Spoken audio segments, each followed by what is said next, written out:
com a tostem, en primer lloc vull agrair a la Universitat de Barcelona que condé amb ju. Moltes gràcies. M'he molta il·lusió quan recebi en plen iguer el correu de dir si vull participar i digui, ja ho té cop en mai aranès. A veig pensi, ui, queda molt de temps. Passa temps tan de pressa que no me'n doni compte i ja ha arribat el dia.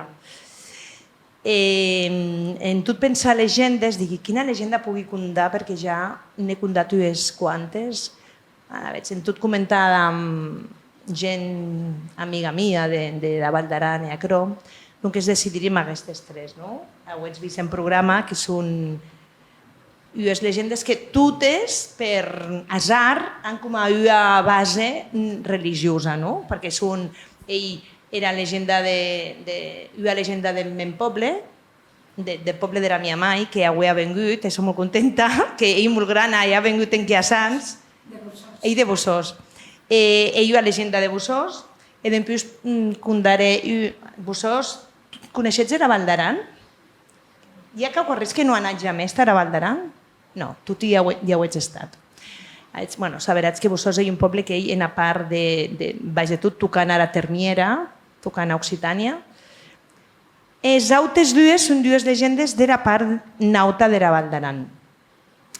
Una de Gessa, que és un poble tocant a Tredós, i l'altra de Salardú.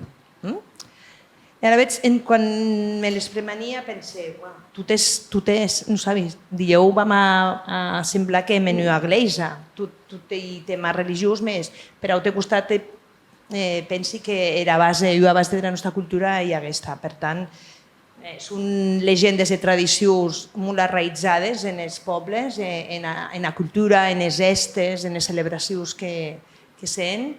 He pensat, vam a compartir amb les persones de Barcelona que vulguin vir a escoltar-nos. Per altra banda, també vull agrair a aquest sector d'ací, perquè així hi ha una representació d'alumnes, d'estudiants d'aranès de la universitat. Tu també o no? No. Puc dir que han estat alumnes més, d'altres que no poden estar així, més ell polit veig com a gent de Barcelona a la sensibilitat de voler aprendre una llengua tan minoritària, per altra part, una llengua oficial en Catalunya, i quan acabem el curs o quan hem els exàmens, s'hagi de regrair a persones que han els seus treballs de la seva vida, estudiants o professionals, que venguen religiosament a les classes d'aranès 4 hores per setmana, que s'hagin d'aprendre aquesta llengua. Per tant, això des del punt de guarda d'una persona mia i aranesa, perquè som mia i aranesa, mia i catalana, que estime tant la llengua i que porti tant anys en causes per a la llengua des de Barcelona, soc molt contenta i també per aquest acte i per aquesta sensibilitat de part de la universitat també. D'acord? Ara vam a començar. A veure, Bossós és un poble... Anaré condant i anaré llegint, anaré combinant, i que no me vull desbrembar res, vull que vos queden clares aquestes històries que han anat traspassant de generació en generació. Bossós, com vos he dit, és un poble de la Vall d'Aran que he plaçat en 4 llocs. 4 llocs és un parsang, un dels parsars que hi ha a Vall d'Aran hi hagués, i format per 4 pobles, que són Bossós, Les, Canejan i Bausen. I la primera història passa en Bossós, que és un poble que ell at cant del riu Garona. El riu Garona travessa el poble, era carretera també. En aquest poble, en l'època de la pesta, doncs tots els habitants havien molta por, eren molt temerosos de que la pesta arribés en poble. Era mort nera, li diuen. Nera, comprenets? Nera i colonera. Ara veig, diuen que els veïns s'encomaneren a la intervenció divina en poder-se lliurar d'aquest malur. I dideren, si la pesta no arriba en Bossós, ens comprometem a lleguar, a bastir, a construir 7 capeles. I una capela, se sembla molt a la paraula català, i una gleisa petitunya. 7 capeles que entornegen el poble. I això a caram ensenyau d'arregraïment serà pesta no arriba en Bussós. I atau sigue que era pesta no arriba en Bussós, tutti els vesins, o a part dels vesins, construïren dues capeles que ara vos contaré quines són i on són.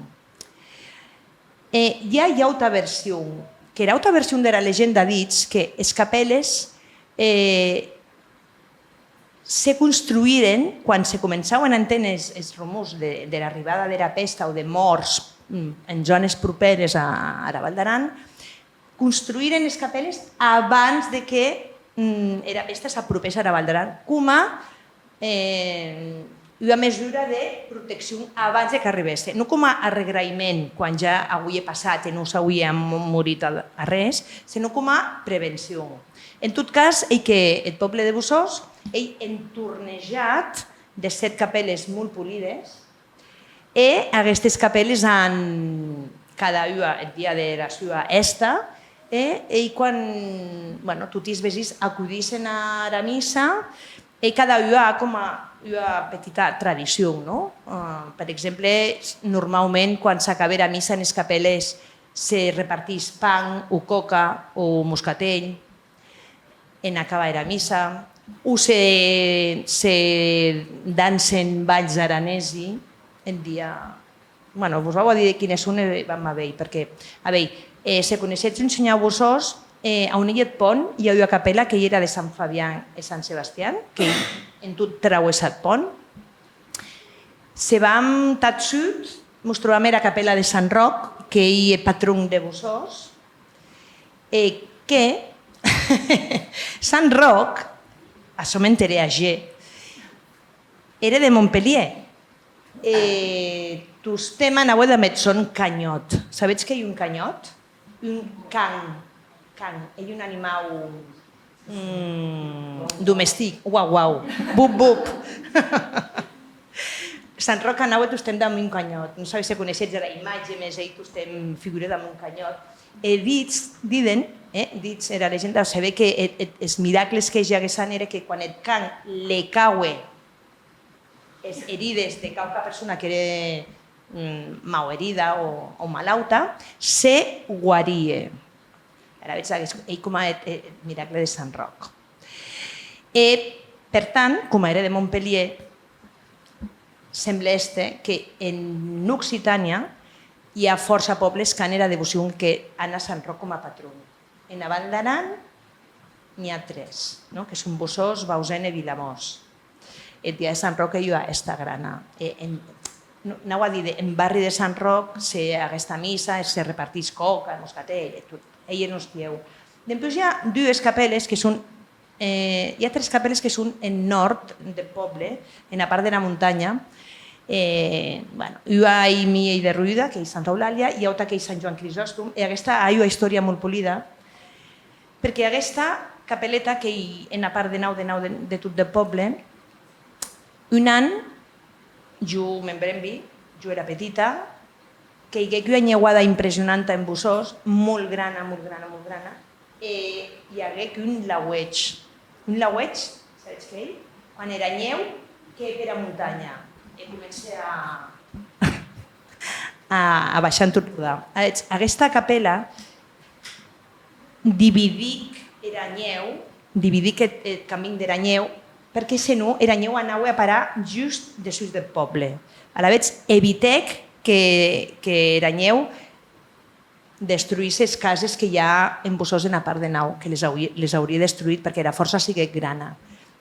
Se ve, això era capella se quedé enderrocada, més després la reconstruïren.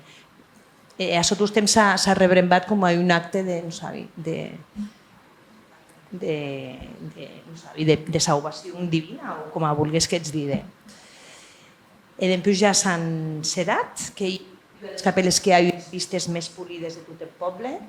El dia de Sant Cerat hi ha una festa molt divertida i quan s'acaba la missa ja tots temps, s'ha quedat com a tradició, canta cançons en occità, ell molt polit, també un dia de l'esta major. E després era Pietat, e després en Portillon, en port de Portillon, que hi ha el port que comunica vossos amb Luxung, banyeres de Luxung, que ja hi ha en Occitània, va ser el Tour suent, el Tour de França, dels bicis. Aquí hi ha a Sant Antoni, aquesta també molt polida. I aquest era el 13 de juny, i aquest dia també hi està local en Bussós. Bueno, hi ha història tau, no? Que tots els turistes, quan arriben a Bussós, hi ha les causes que van a visitar era en la ruta de 7 capeles. Ells són molt polides. Si un dia hi tornats, podets hagués passeig. Si m'ho vam tan nautaran, pujant per a carretera nacional i també seguim el curs de la Garona, arribaríem a Gessa, que Gessa és un poble, ja us he dit, que hi ha molt a prop de Baqueira ja, en la part de nau de tot. Aquí hi ha una història d'un lloc de sant, que és Sant Martín de Corilla. Corilla és un passant, és una muntanya que hi ha aquí en Gessa. Sembla que aquest poble avui ha hagut molta mala sort. Tostem li passau en causes. Des de la pesta, des de les barrascaments, la uegi, desastres naturals. Sembla que diu Nostre Senyor, decidic a pariar aquesta desgràcia que tostem que guia després dels vesins de Gessa. Avui que ho ha pensada, se presenta que un dia a un pastor que era en la muntanya amb el son ramat de vaques, era seva vegada, s'ha dit, quan ell un ramat de vaques, aquest pastor podets endumbiar qui podia este, no? Segons era llegenda. Qui podria este?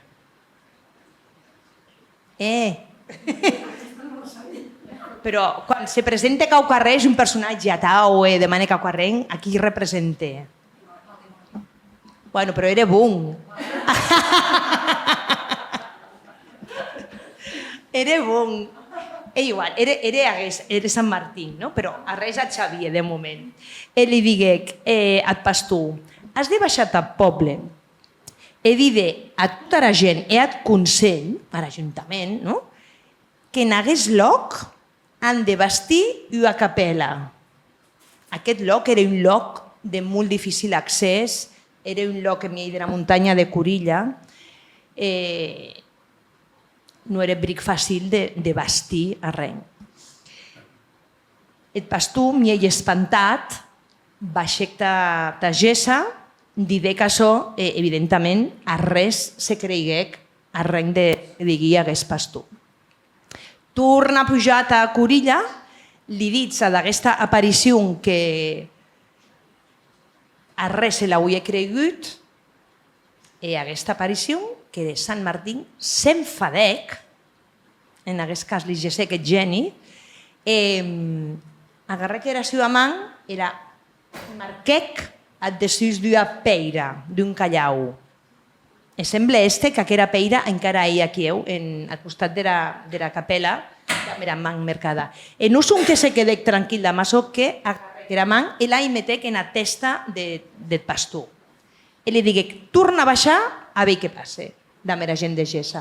En tornar a baixar a ensenyar aquesta senyal, tots pujaren en el lloc on les indiquec i bastiren una capella al cant d'una tuta. Una tuta, sabeu què és? Vosaltres? Una cova. En aranès hi ha una paraula molt polida. Una tuta. A mi m'agrada molt que vostè la reivindiqui, aquesta paraula. Construïren aquí una capelleta. El lloc, com us he dit, és un lloc pla complicat en arribar-hi.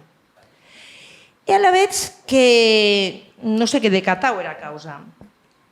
Era gent decidir que li harien com a un homenatge i cada any harien una esta, una missa i una ofrena a Daguessan. Era ofrena consistia en pan urmatge. D'acord? Pujauen aquí a un nau d'empang, d'am urmatge, que després compartien tutti e també offrien aquesta imatge de la capella. També hi havia una ofrena que era una mesura, una unitat de mesura que se dit galing. El galing és una boeta, una capsa, diguéssim, d'usta, que era una unitat de mesura. De la qual els aranesos pagaven els impostos als reis d'Espanya quan eren just quan el rei d'Espanya avui el poder se usarà Val d'Aran i avui hem de pagar els impostos de mera mesura de galings. Per això s'ha dit galing reiau. I aquesta capsa d'usta era plia d'urment, que urment és el cereau amb el qual s'ha el blat. I també li portaven això, una mesura d'urment cada família. I una cosa molt curiosa és que ser antes de la missa, quan havien de portar les ofrenes de pan i d'urmatge, l'urmatge havia d'estar de mera llei que els pastors munyien et ser abans del dia de l'esta. Manufacturaven els urmatges i l'endemà la portaven a xà. Més un viatge, els mainatges, en tot pujat a l'esta, decidiren amagar-se veri pas e veri trossi d'urmatge, tant menjar-se les eri en tot baixar. I quina sigui que era la seva sorpresa quan en tot baixar, en anar a daurir els urmatges en tant menjar-se-les, les troberen tutti l'urdi i sagnusi. L'urdi? Sabeu què és l'urdi? Què? Ah, per dir de sí!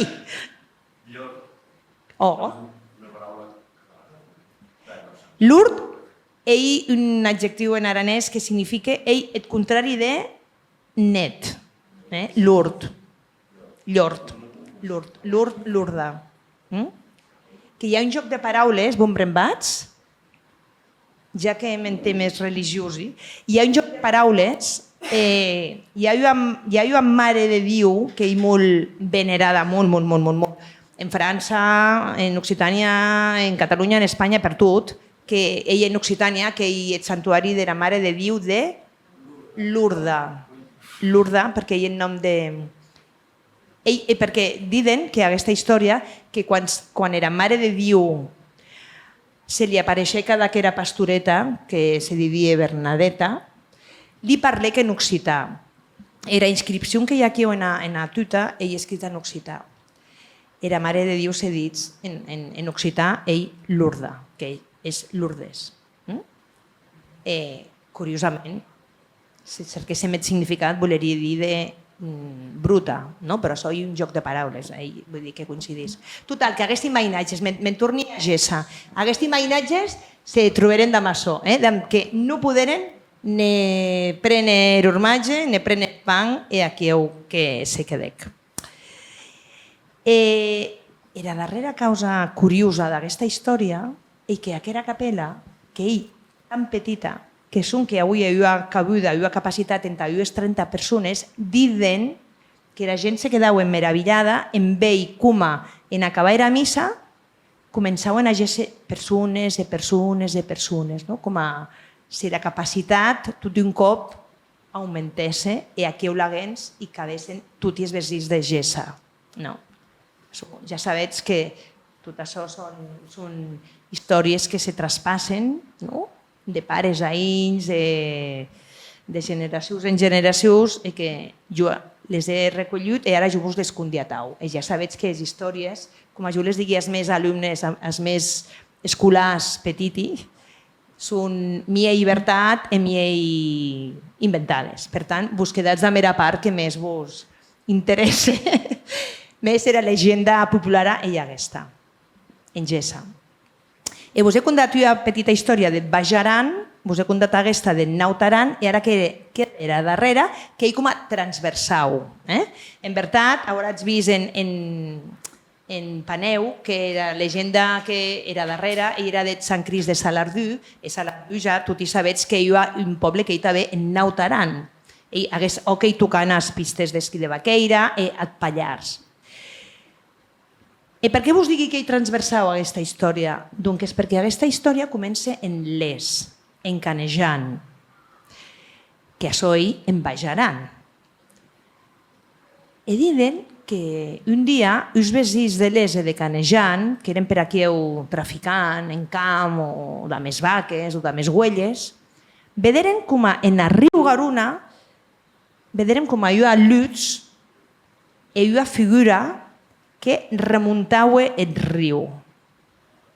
I no era un salmó, era una figura humana, més no tocava l'aigua, era com una senyal elevada, i ludia, lude vol dir de brillar.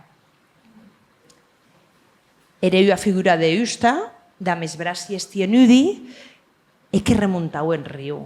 En veia cro i aneren tutti a camp d'aigua a intentar atrapar-la en quedar-se-la tot son poble. Més sigué una causa impossible. Aquella imatge no se deixava agarrar. Es remuntava com a senadessa. Arriben bussos, que hi ha el poble que hi ha d'empús, els veïns tornaren a baixar en veia aquella lluç que pujava per al riu i no la poderen agarrar. Tampoc, de cap de manera. Era imatge seguir pujant, els bordes, a Obert, Viella Tanau, ja se pensava tota la gent que aquerò era un quentabell i que aquella imatge voleria arribar en que a Pla de Beret, el Pla de Beret, i el lloc on neix era riu Garuna, hi ha unes pistes de Beret. Aquí on neix el riu Garuna i també neix el riu Noguera, era Noguera Ribagorçana. Que hi ha una dita molt xula que dius Garuna, neixen a costat, et sabets això? Aquí són els güells de Garuna i de la Noguera Ribagorçana, són al costat, al camp, no? Ara veig, ell ha dit no sabia si de mossèn Condó o de... Ara no m'hem premit d'aquí. Què he dit? Hi ha un poema, són uns versos d'un poema. Garuna per Aran bramant, perquè hi ha un riu molt brave. Noguera per a l'os d'Isir. Noguera per a l'os, tot dus. Perquè era Noguera baixa com a més tranquil, era Garuna baixa per Aran bramant. I ara la gent pensa que aquesta imatge vol pujar a Garuna en sus en arribar al naixement d'Aquieu, a Beret, en Pla de Beret. Perquè en Pla de Beret serà resguardat, protegit per a força de la mà i de Déu de Montgarri, que Montgarri és un santuari preciós, és el lloc més polit de la Val d'Aran, un dels llocs més polits de la Val d'Aran, on sé un rumiatge molt entranyable d'amb gent de Pallars, d'amb gent d'Occitània i d'amb gent d'Aran. I tot hi pensaven que aquella imatge de Crist d'amb els braços d'obert i voleria anar a parar a prop de la mà de Déu de Montgarri. I no passa que aquerò, perquè en tot arribant a Salardú era imatge sarturec i tot hi se quedaren paradi i a la vegada hi hagué un valent, una persona que era valentia de calar-se en riu i s'hagec d'atrapar-la i la poder atrapar. Causa que no hauria passat en cap de poble de tutis per els quals hauria passat. Aquesta imatge que era ferotge i un senyal, no sabia si dir de violenta en sentit de no deixar-se tocar, tot d'un cop s'amancic i se deixa agarrar per aquest gojat que la treguec del riu. Tota la gent de Salardú eren estonadi, era l'huma que era les segaue, i l'agarreren i la porteren en processó en que a la iglesia del poble. Més què passava? Que no eren de tot contenti, perquè aquella imatge no havia cap de cruts. Era una imatge sense cruts. Més se la sauberen aquí. Quan tot dua, després d'uns dies, apareixec per Salardú un home, un peregrin, una persona que res sabia d'on venguia, que les didec, se m'alimentats pendent, no sabi, una setmana o 2 setmanes, jo vau a construir una cruz entre aquesta imatge de Crist. I a tau sigue, cada aquest home era gent de poble l'anec alimentant i tallec una cruz preciosa i desapareixec. Tan misteriosa sigue que era arribada d'aquest home com era partida. Des de la veig, aquesta imatge, ell calada, no ell calada, ell enganxada en aquesta cruz, i tutti la coneixen com era creu, era Santa Creu de Salardú. Era ciutat esta i en mes de mai.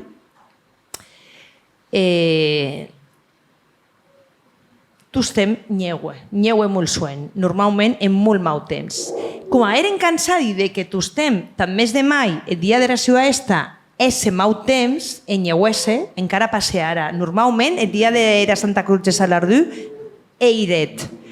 Eri decidiren canviar a esta, i dideren, com a tostem mos fot, que nyeue, o que plou, o que hem com a temperatures d'hivern, vam a canviar a esta i a celebraram en agost.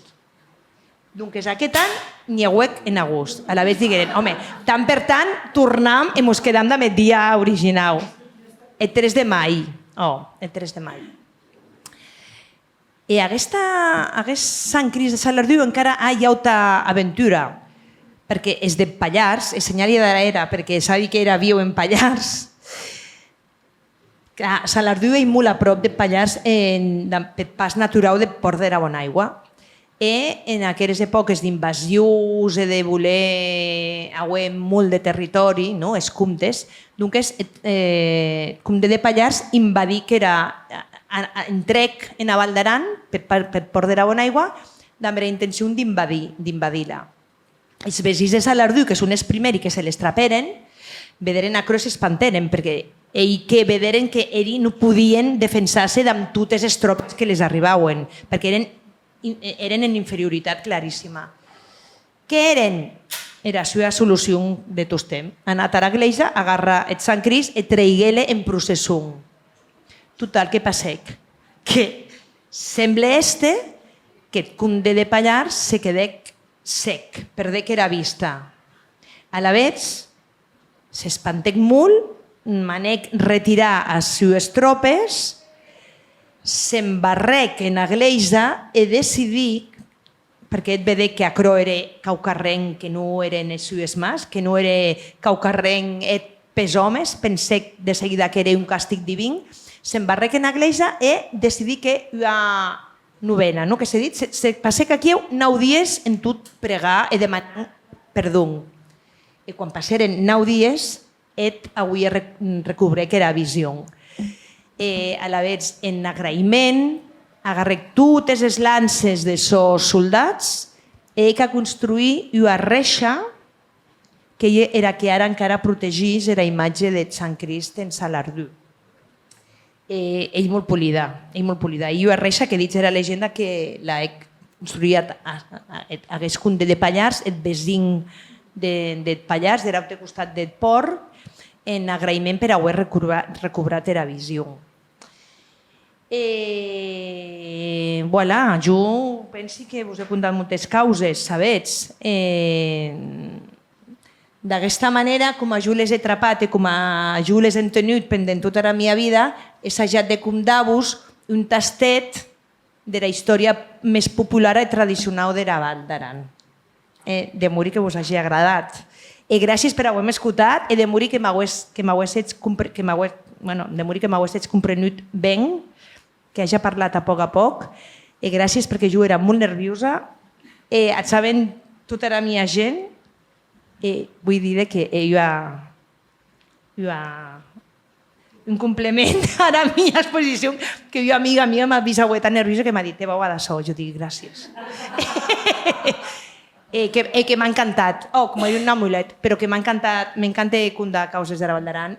Vos convidi a anar i a participar de totes les causes que sent en Barcelona, perquè ja que ell a llengua que la hem ensenyat en perill d'extinció, com a mínim, veig que de cop, tot d'un cop, no sabia, hi ha gent que ven en Barcelona, on vam tot de cul, de bòlit, que avui tantes ocupacions. Havia escoltat això, m'he molt de plaer. Per tant, moltes gràcies, i moltes gràcies, i moltes gràcies. Vinga.